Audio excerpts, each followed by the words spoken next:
So, Brandy, let's go ahead and begin. What got you into doing wrestling? How did that got started off for you? Um, I was basically born into it. My mom was in the hospital watching WWE when she was giving birth to me, or WWF back then. But we've just been in it ever since I was born. My sister Sharon, she uh, used to hang out with Ric Flair a lot, and my mom did, and she started ring announcing for the Indies, and we just it's been in our blood ever since. What was it like going and through? Oh, go ahead, go ahead. oh, oh that.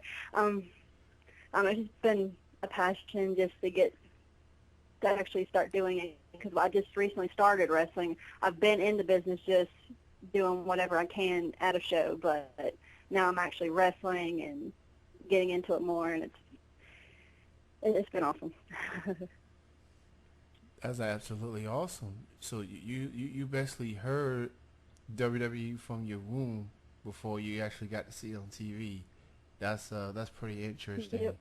Um, so what was it like going through the training process? Like before you started doing matches, performing in front of an audience, like what was the whole process like?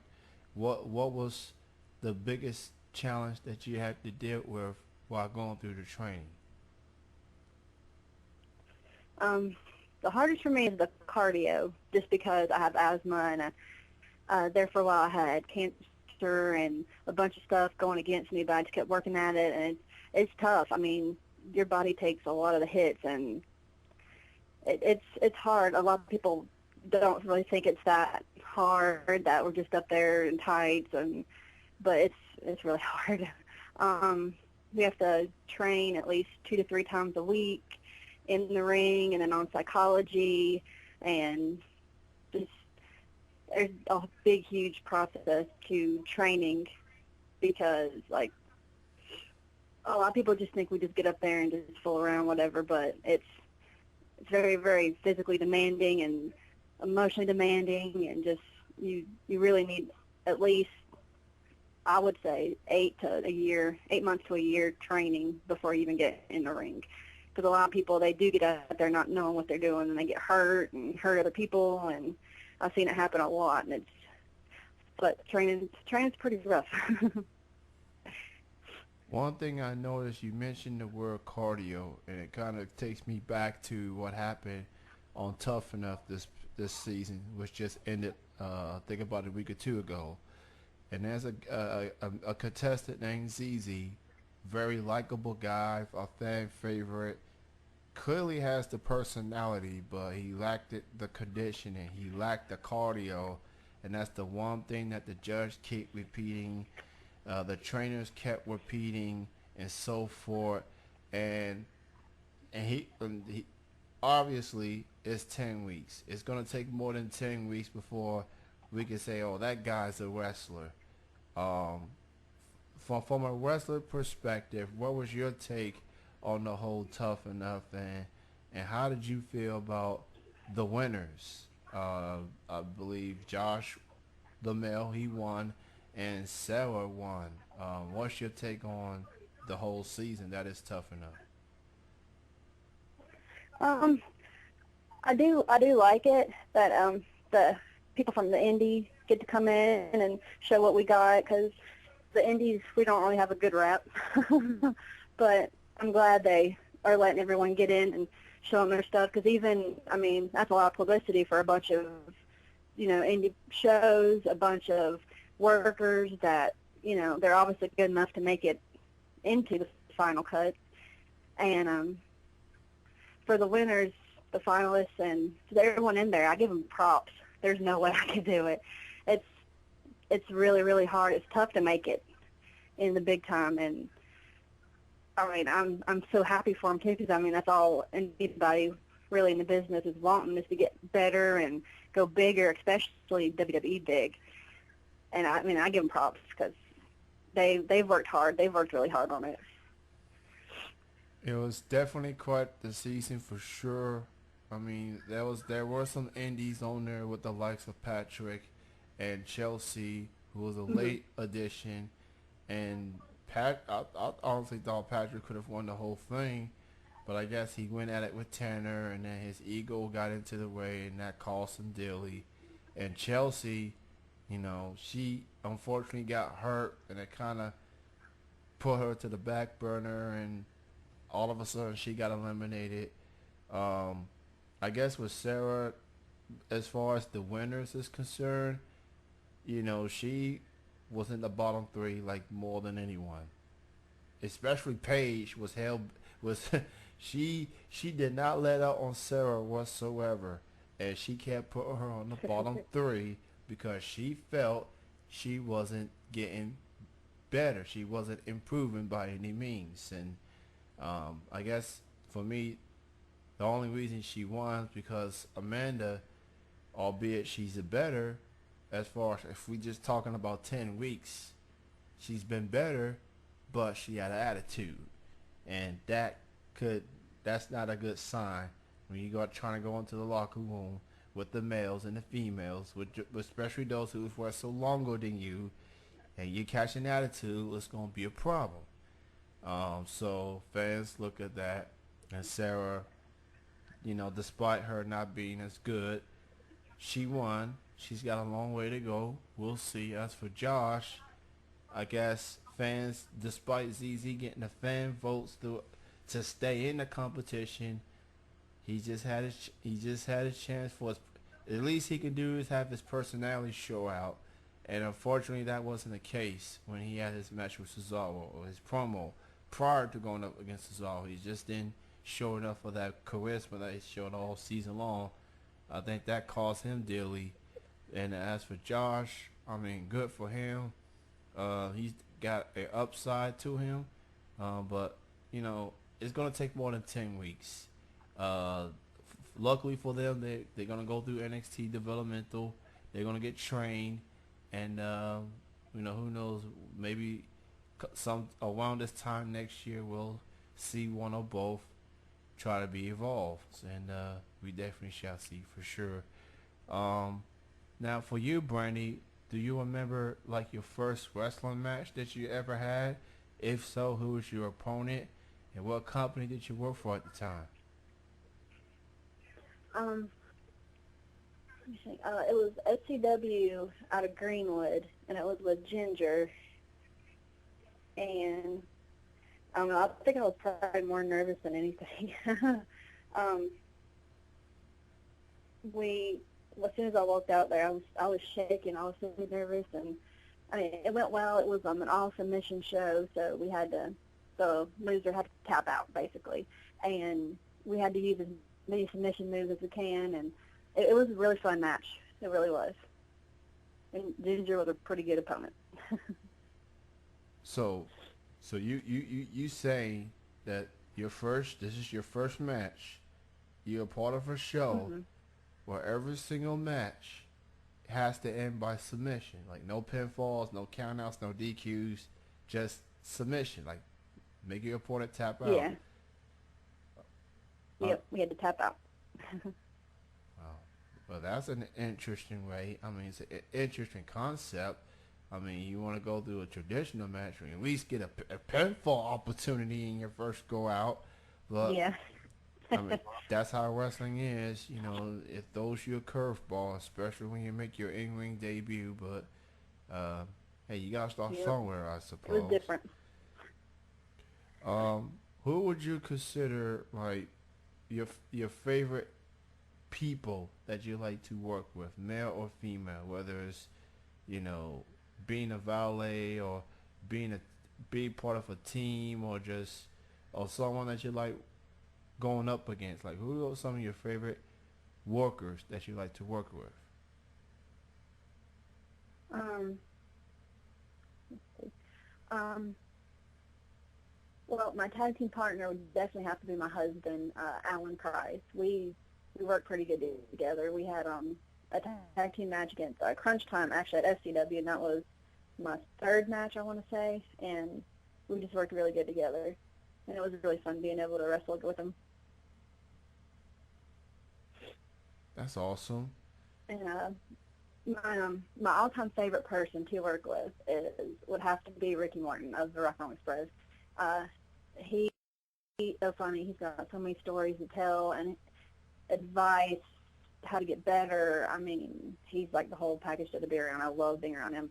Um, he is actually going to be at our first show. We're actually starting our own company in Chesney, South Carolina, September 12th, and he's actually going to be there at Okay. our first show. Where it's going to be an underground independent wrestling, UIW in Chesney. Well, congratulations on that. That's a huge step. Um, considering that how you got started, worked your way up, and now here you are with this another opportunity in front of you. So congrats on that, for sure. Um, if you can have a dream match, it could be anyone, male, female, indies, pros, dead or alive. What would your dream match be? Who would your opponent be in this dream match? Um, that's a hard one. um, let's see. Who do I pick? I'd either have to pick, let's see, alive, I would say Lita. Because when I was little, I used to idolize her. I used to love her so much. I wanted to be like her. I wanted to do all the moves. I wanted to train just like her. I wanted to, I don't know, just be like with the Hardy Boys, that kind of deal. And I think dead, I would have to say, um, probably not really wrestle, but I would love to meet Wahoo McDaniel. I was around him when I was a baby, but I don't remember it. But I would love to get to talk to him and get the knowledge that he has, and just sit down and. So I've heard stories about when he wrestled, so I probably wouldn't want to wrestle him. He's pretty scary. um, let's see who I want to wrestle with past. I'm not really for sure. I'd love to be with all the old legends that have passed, because it would be an honor just to be able to be in the same room and blow and work them. I love me some Lita. She was sensational. She was someone that you've never seen in a female wrestler before, and to this day, nearly a decade or so after she retired, we still haven't seen someone remotely close to who Lita is. It seems like a lot of female wrestlers just settle for the traditional, technical savvy, not go for too many high risk maneuvers, if you will. And I mean, and the timing of her coming out was perfect. The Attitude Era. I mean, the matches with the hmm Hardys and her rivalry with Trish, two totally different, you know, comings, two short, two different, destinations, if you will, that led to them facing off. It's just I don't know if we I don't know if we ever gonna have a female wrestler that's remotely close to Lita.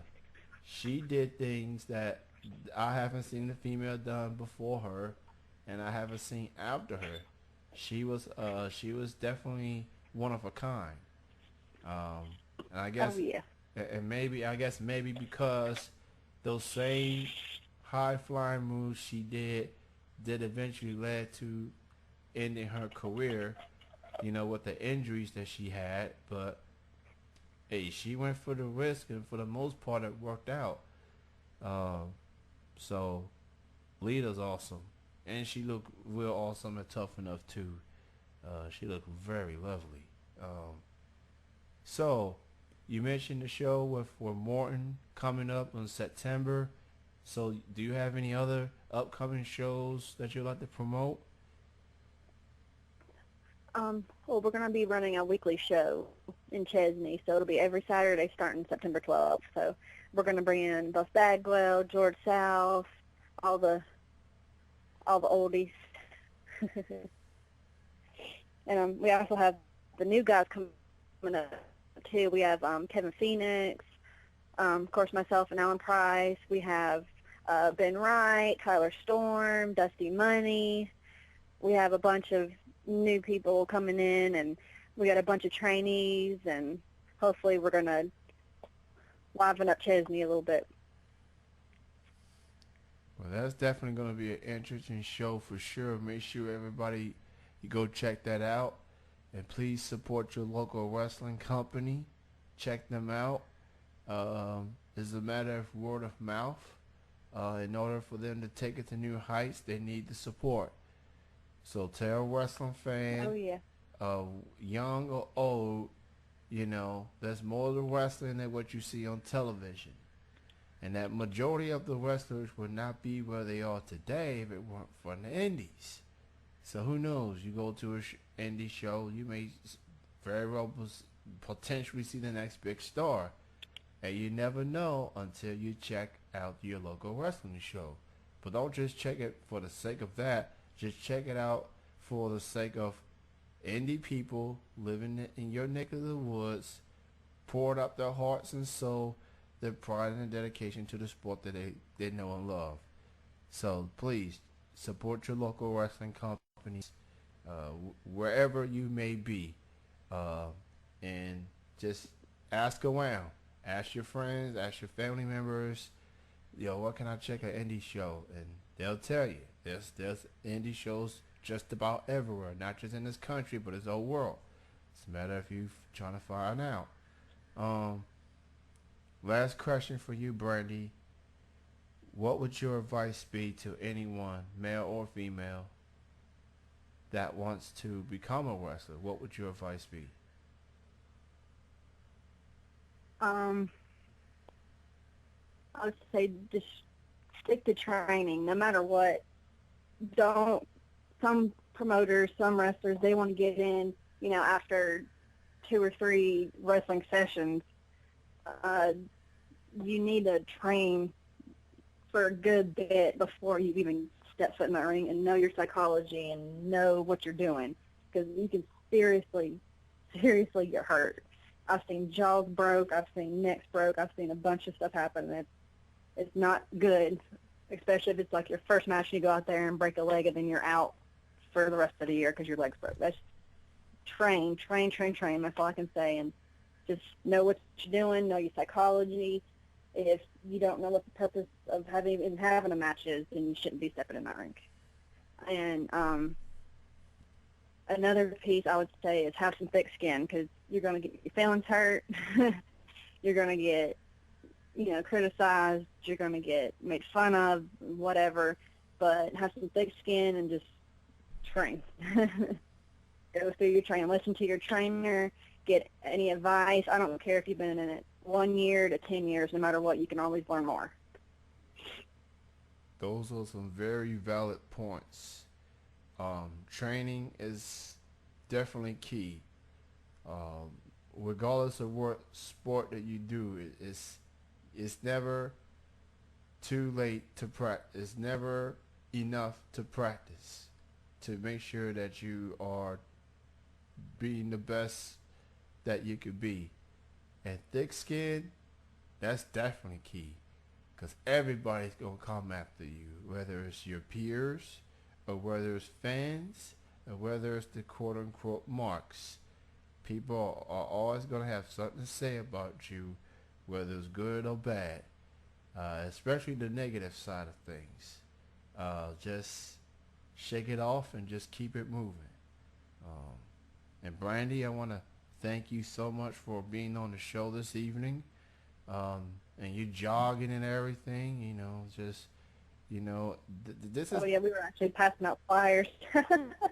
See, I was running house to house, giving them out. you see this, people, this is dedication.